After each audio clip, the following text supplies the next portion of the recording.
IIC, Mr. Vaibhav Patankar, Conveyor IIC, and Mr. Deepnarayan Urulkar, today's guest. I request Mr. N.D. Patil sir, Dr. N.D. Patil sir to welcome Mr. Deepnarayan Urulkar.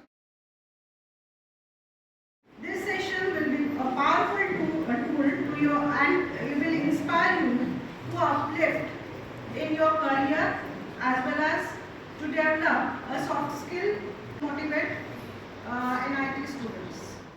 आज जे आपले motivational जे speaker आहेत mister Deepnarayan उरणकर, director of कल्पना industries, त्यांच्याबद्दल मी थोडंसं इंट्रोडक्शन्स देतोय आपल्याला. दीपनारायण उरणकर हे आपले डिपार्टमेंटचे माजी विद्यार्थी आहेत. 2006 चे पास आउट आहेत. ते सेकंड इयरला मिनी प्रोजेक्ट करत असतानाच त्यांनी पीसीबी स्वतः तयार करून त्यांनी वॉटर लेवल कंट्रोलर हा त्यांनी मिनी प्रोजेक्ट केला होता आणि त्यामध्ये त्यांचं पहिलं इनोव्हेशन तिथून त्यांनी स्टार्ट केलं होतं त्यांचं. त्यानंतर त्यांनी थर्ड इयर मध्ये त्यांनी पीसी बेस्ड इंडस्ट्रियल पीएलसी हा त्यांनी वरामळे सर जे आहेत ते आपल्या म्हणजे आताचे सध्याचे IIC प्रेसिडेंट त्यावेळेला ते आपल्या डिपार्टमेंटला होते आणि सरांच्या गायडन्सनं त्यांनी तो प्रोजेक्ट केला होता. तो प्राइज विनिंग प्रोजेक्ट होता पीसी बेस्ड इंडस्ट्रियल पीएलसी आणि त्या प्रोजेक्टला IOS 128 त्यांनी त्यावेळेला त्यामध्ये एस्टॅब्लिश केले होते. 128 इनपुट आउटपुटला त्यावेळेला त्यांनी तयार केले होते. हे त्यांचं परत सेकंड इयरला त्यांनी ते इनोव्हेशन्स आणि त्या जो काही पीएलसी आहे त्या पद्धतीनं सरांच्या अंडर त्यांनी तयार केला होता. ते सध्या आता आपल्या MIDC मध्ये वेल नोन आहेत. सो मी त्यांना रिक्वेस्ट करतो की त्यांची जी काही सक्सेसफुल जी काही स्टोरी आहे ती त्यांनी आपल्याला सगळ्यांना प्रेझेंट करावी. नमस्ते मित्रांनो, मी पण तुमच्यासारखाच अशी गेस्ट लेक्चर अटेंड करतो. मी माझी 10वी पासूनची स्टोरी तुम्हाला सांगतो. घरात एक मुलगा, आई वडिलांची खूप अपेक्षा असते. 10वीला मला 49.20% मिळाले, एकदम कमी. अक्षरशः इथे ॲडमिशन व्हायचं पण अवघड होतं. पण इथं त्यावेळी कॅटेगरीज होत्या, त्याच्यातनं आम्ही OBC मधून मला ॲडमिशन मिळालं. शाळेच्या वडिलांचं टीव्ही रिपेअरिंग सुरू होतं, तर तिथं इलेक्ट्रॉनिक्सची आम्ही PCB वगैरे बघायचो. मग बरोबर कम्युनिकेशन असताना आपण काहीतरी करूया की मग अभ्यास करून हा प्रोजेक्ट आपण करूया अशी आमची सुरुवात झाली. आणि PCB कसा करायचा मग त्याच्या वडिलांचं थोडाफार माहिती घेऊन कॉपर क्लॅड म्हणतो आपण त्याला, त्याच्यावरती रेडियम लावलं. रेडियम नंतर त्याच्यावर झेरॉक्स प्रिंट घेतली, ते स्वतःच्या हातानं त्याचं कटिंग वगैरे केलं. त्याच्यानंतर इचिंगची प्रोसेस तुम्हाला सगळ्यांना माहिती होती. इचिंगची प्रोसेस केली, ट्रेनिंग केलं, कॉम्पोनंट माउंट केले आणि तो प्रोजेक्ट आम्ही रन करायला ट्राय केला. तर ते काय झालं नाही, कारण की ऑब्विसली मॅक्झिममध्ये थोड्याफार गोष्टी दिलेल्या असतात. मग त्यावेळी फर्स्ट इयरला मी जगताप सरांकडे न्यू भेटलो आणि त्यावेळी सरांना आमचा पहिला प्रोजेक्ट दाखवला होता की सर असं असं करावं लागलं आणि काय करू. सरांनी त्यावेळी डोक्यात हात लावला. फर्स्ट इयरचा विद्यार्थी सर्किट घेऊन आला आहे, तिथं स्वतः केलेलं आणि प्रॉब्लेम्स तो आपल्याकडे येतो. सरांनी पण थोडाफार गायडन्स केला त्यावेळी आणि त्यावेळी आमचं सुरुवात झाली प्रोजेक्टची. मग ती आयडिया काय डोक्यात होती की हे PCB डिझायनिंग कसं करतं. मग त्याच्यानुसार मला अभ्यास चालू होता आणि सेकंड इयरमध्ये गेल्यानंतर आपल्याला काहीतरी करायचं आहे. PCB डिझायनिंग आपला अर्धवट राहायचं, म्हणजे जो कोर सब्जेक्ट आहे त्याचं काहीतरी घ्यायचं. थोडंफार नॉलेज घ्यायचो, अपग्रेड करायचो, परत इम्प्लिमेंट करायचो, बघायचो, पुढे जायचो. असं करत करत 1 वर्षानंतर मी बऱ्यापैकी PCB डिझाईन करायला लागतो. तर हार्डवेअर हे कायम लागतंच. तुम्ही कुठल्याही कितीही मोठ्या प्लॅटफॉर्मवर जा, विदाऊट हार्डवेअर तुमचं सॉफ्टवेअर वर्क करत नाही. सॉफ्टवेअरची जेवढी व्हॅल्यू आहे तेवढीच हार्डवेअरची आहे. हार्डवेअरला कधीही कमी समजू नका. तुम्ही जे आता शिकताय हे तुमचा बेस आहे. जर तुमचा पाया भक्कम असेल तर तुम्ही काहीही करू शकता. जर तुमचा पाया भक्कम नसेल तर तुम्ही काहीही करू शकणार नाही. जर तुमच्या बेसिक कन्सेप्ट क्लिअर नसतील तर मी तुम्हाला प्रॉब्लेम स्टेटमेंट कधीही सोडू काय. त्यामुळे बेस कायम पक्का आहे. अशी आमची थोडीफार जर्नी.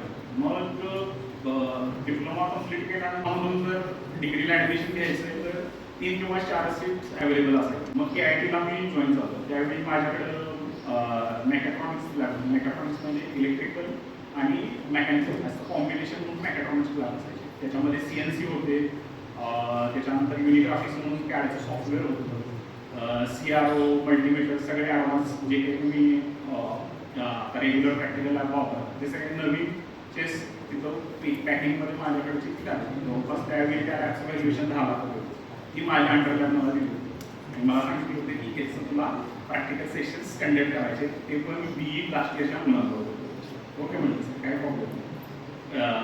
त्याच्यानुसार मी त्यांचा अभ्यास काय करायचा होता तो सगळा बघितला, प्रॅक्टिकल्स काय काय घ्यायचे होते, प्रॅक्टिकल्स त्यांच्यानुसार डिझाईन केली आणि 2009च्या आसपास साई PCB वाले होता त्यांनी चायनावरून एक PCB ड्रिलिंग मशीन वगैरे घेतलं होतं आणि मी माझी पण एक पार्टनरशिप झाली होती. माझे मावशीचे मिस्टर होते, त्यांच्यावर पार्टनरशिप आम्ही फर्म लॉन्च केली होती की जे की आम्ही micro controller programming PCB designing शिकलो ते मुलांपर्यंत पोहोचवा, कारण की कुठल्या इन्स्टिट्यूटमध्ये प्रॉपरली शिकवत नव्हतं म्हणून आम्ही ती लॉजिकल सोल्युशन म्हणून सॉल्व्ह केली.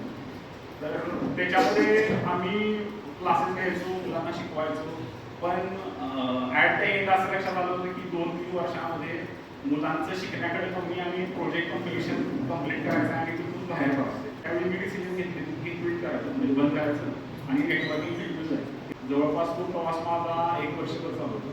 त्यामध्ये मला एक टीम अशी मिळाली की जी मला मेकॅनिकल डिझाईन करून सांगू शकेल की अशा पद्धतीने की होऊ शकते. मग बाकीचं सॉफ्टवेअरचा सेक्शन होता तो पण मी थोडाफार लर्निंग करून घेतला होता, वेगवेगळ्या ठिकाणाहून इन्फॉर्मेशन. मला थोडीफार माहिती झाली होती की हे अशा पद्धतीने केलं तर आपण पुढे जाऊ शकतो. मग ते सगळं स्ट्रक्चर वगैरे तयार करून एक स्क्वेअर ऑटोमेशन कंपनी होती, त्यांनी मला सपोर्ट केला होता. तर त्यांच्याबरोबर मी ते काम सुरू केलं आणि 6 महिने लागले टोटल मशीन कंप्लीट होण्यासाठी. डिझाईन असायचे, डेव्हलपमेंट्स असायचे, स्पिंडल असतो त्याच्यामध्ये, बऱ्याच गोष्टी होत्या. हार्डवेअर मिळत नव्हतं, हार्डवेअर आम्हाला इम्पोर्ट करायला लागलं.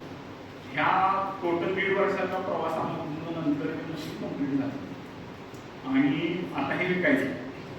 आता हे विकायचं कुणाला? मशीन तर तयार झालं, आता डेटाबेस नाही म्हणून विकायचं कसं. मग त्याची इन्फॉर्मेशन काढायला सुरुवात केली की मशीन कुणाला लागू शकतो. आपले PCB मॅन्युफॅक्चर किती आहेत कोल्हापूरमध्ये, सांगलीमध्ये PCB मॅन्युफॅक्चर किती आहे, पुण्यामध्ये PCB मॅन्युफॅक्चर.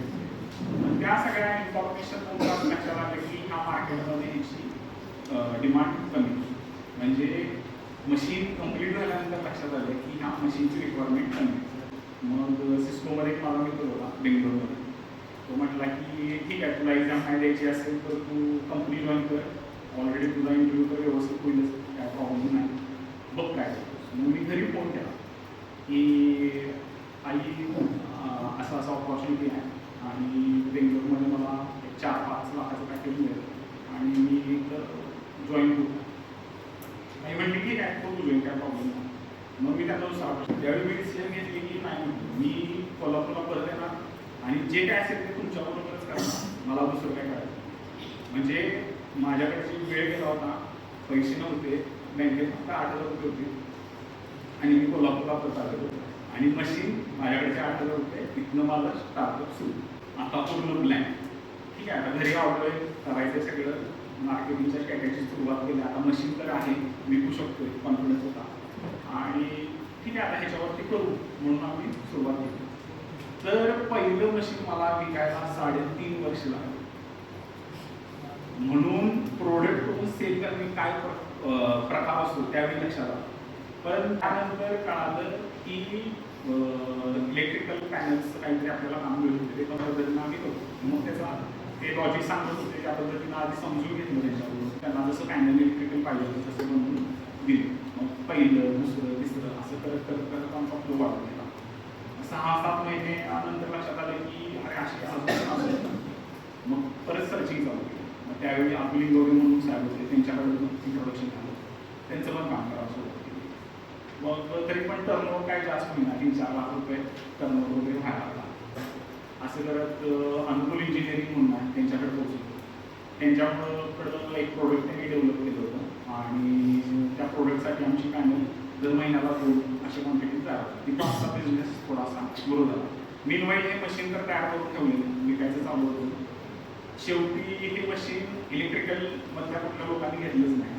विकलं तर ते आम्ही मेकॅनिकल डिपार्टमेंटला आणि म्हणजे त्यावेळी जवळपास 3.5 लाखाला मशीन ते सेल केलं. मग ह्या पैशाचं करायचं काय? आणि पॅनलमधून पण चांगले पैसे मिळवत होते. मग हे करायचं काय? 2011ला लॉन्च झाली होती CNC रेट्रोफिटची कन्सेप्ट, म्हणजे जुन्या लेथ मशीनला CNC कंट्रोलर लावणे आणि त्या पद्धतीनं तो वर्क करेल अशी कन्सेप्टमध्ये मार्केटमध्ये ट्रेंड आला होता. त्यामध्ये 2 कंपन्या, गुरुदत्त CNC आणि ग्लोबल, आम्ही दोन्ही मशीनचा स्टडी केला. त्याच्यामध्ये काय ड्रॉबॅक्स होते ते सगळे काढले आणि त्याच्यानुसार 2018ला प्रिपरेशनला सुरुवात केली. ती मशीन आपल्याला बनवायची. मग प्रिपरेशनला सुद्धा 1 वर्ष लागलं. त्यावेळी मात्र ठरवलं होतं की कस्टमर बघूनच मशीन करायचं, नाही तर करायचं. आणि पहिली 2 मशीन बनवायला आम्हाला 2 महिने लागले. पण आम्ही ती फुलप्रूफ व्यवस्थित बनवतो. 2019 एप्रिलला आम्ही ती 2 मशीन डिस्पॅच केली आणि व्यवस्थित त्यांना सर्व्हिस वगैरे द्यायला सुरुवात केली. मशीन पहिल्यांदाच बनवलं होतं, त्यामुळे मशीनचे प्रॉब्लेम्स माहिती जवळपास 1 वर्षभर चालू होते. 1 वर्षानंतर आम्हाला कॉन्फिडन्स आला की आता ते व्यवस्थित चालवलं. त्याच्यानंतर नेक्स्ट इयर म्हणजे कोविडचं एक ड्युरेशन गेलं 2020 मध्ये एकही मशीन नाही सेल. 2021 मध्ये सार्वजनिक कसं गेलं, कारण की सगळंच बंद होतं ना. त्यावेळी परत आपला PCBचा हे डायग्राम आम्ही पण अल्ट्रासोनिक बेस मशीन्स केली होती.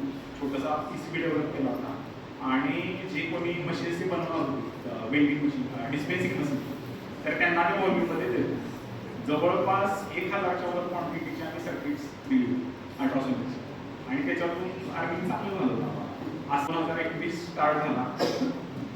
2020 नुकतंच आपलं संपत सगळं सर्वाइव्ह होतं. त्यावेळी आम्हाला अजून एका मशीनची ऑर्डर आहे शिवली MRDसाठी आणि आम्ही ती मशीन घेतली, ऑर्डर घेतली आणि त्यानुसार प्रोसेस सुरू केली की आम्ही 15 दिवसाला ती मशीन कंप्लीट केली. त्यावेळी आमच्या लक्षात आले की बरेच प्रॉब्लेम्स आहेत.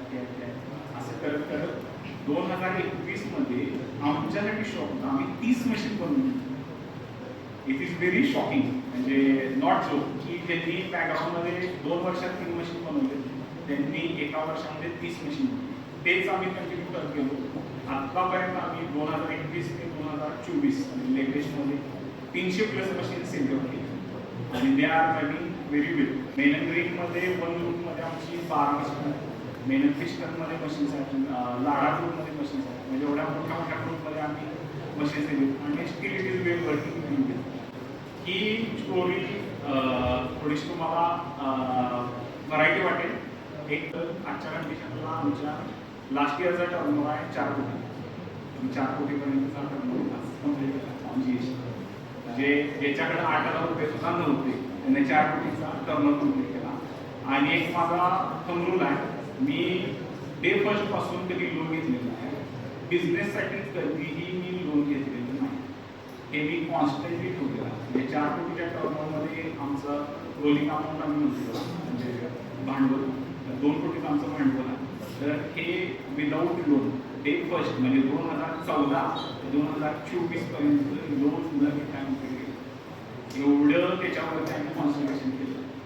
माझी स्टोरी तुम्हाला सांगितली. सर्वाइव्ह म्हणजे रिअल कंडिशनमध्ये हा 10 वर्षाचा स्पॅन होता.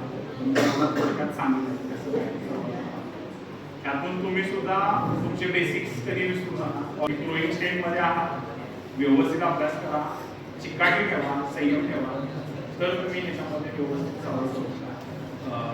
इंडियासाठी तुम्हाला काय करता तुम्ही 100% करा. आम्ही मेक इंडियाच्या अंडर सेल करतो, कारण की सगळी इथं बनवली लोकरी बनवली आणि कंटिन्यू कस्टमरला देवाला मागतो, त्याला कधीही त्रास होऊ नये याची आम्ही काळजी वाटतो आणि त्या पद्धतीनं त्याला ट्रीट करतो. त्यामुळं आम्ही आजच्या वेळेला व्हेरी हॅपी आहोत. आमचे सगळे एम्प्लॉई सुद्धा हॅपी आहेत आणि कस्टमर्स आर हॅपी. एवढं सांगून मी माझं सांगतो. आजच्या या सेशनमध्ये डी नारायण मुरंकर सरांनी त्यांची जी सक्सेसफुल एंटरप्रेन्युअर आणि इनोव्हेटरची स्टोरी तुमच्यासोबत शेअर केली, ती तुमच्यासाठी नक्कीच प्रेरणादायी ठरेल अशी मी आशा करते. सेशन इथं येऊन कंडक्ट केला त्याबद्दल मी त्यांचे आपल्या कॉलेजच्या वतीने हार्दिक आभार मानते. हा सेशन अतिशय सक्सेसफुलपणे पार पाडल्याबद्दल मी आपल्या इलेक्ट्रॉनिक्स कॉम्प्युटर विभागाचे आणि